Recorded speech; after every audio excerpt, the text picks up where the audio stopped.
Good day po. I'm Cristita Monte, 16 years old from graduate po ako ng Biña National High School. Naging class valedictorian po ako. And plano ko pong mag-take up ng BS Accountancy. BS in Accountancy sa University of Perpetual Help, Jonelta. Pinili ko po yung accountancy kasi hindi po yung kasi yung kinuha nung kapatid ko, accountancy din po. And sabi niya po, dun din po ako mag-e-excel sa nakikita niya po sa akin. And gusto ko rin naman po yung course, so yun po yung pinurso ko. Nagulat po talaga ako nung tinawagan po kami ng SM. Lalo na po ngayon, feeling ko po napaka-blessed ko kasi yung kapatid ko po, hindi po siya nakapagtapos ng college.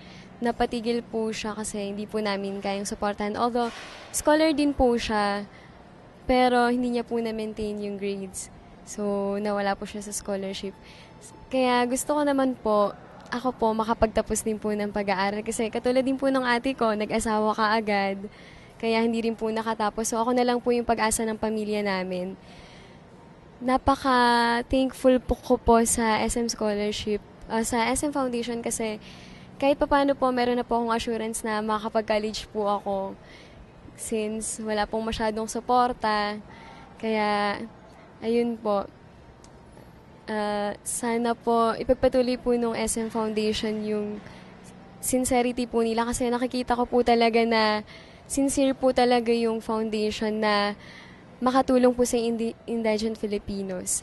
Nalaman ko po na may SM scholarship dun po sa classmate ko. Actually, dalawa lang po kami na nag-take nung exam kasi sinabi niya po yun sa classmates ko. Pero yung iba po, hindi po sila nag-respond kasi umaasa po sila dun sa scholarship ng nagaling po sa munisipyo, yung sa scholar po ng Binyan.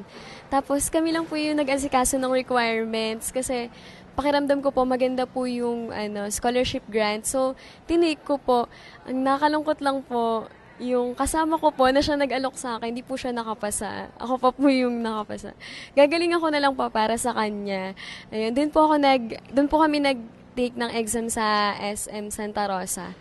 And yun nga po pala, you can expect me to do well in college. Gagalingan ko po talaga kasi ganun po ako ka-determined na makatapos ng pag-aaral. Hindi ko po bibitawan yung scholarship kasi napakarami po na naghahangad ng slots ng scholarship. Bibihira lang po yung nabibigyan. Salamat po. Thank you po. Ako po ay isa po akong byuda. Ay wala na pong data yung anak ko. Ngayon po ay ako lang po ay isang may konti lang po akong tindahan sa aming harapan. Yun lang po pinagpatapos ko dyan sa anak ko. Kaya po nung nalaman ko na nakapasa siya, na nung kami, nung in-interview, nung dumating yung nag-CI sa amin, yun po naluha talaga ako na qualified yung anak ko kasi yung anak kong lalaki hindi po nakatapos. Kasi po yung scholar din po siya nung munisipyo namin, kaya lang yung summer po may bayad.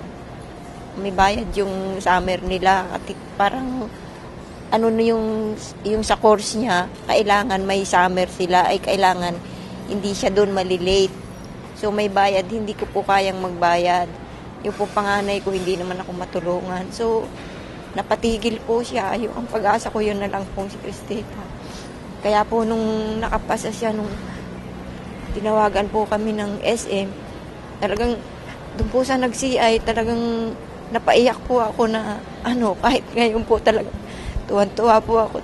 Sana po maraming salamat po sa SM na makatapos po yung anak ko, matulungan po. Maraming salamat po sa SM. Balain po sana ang foundation na ito na maraming matulungan pa ng iba.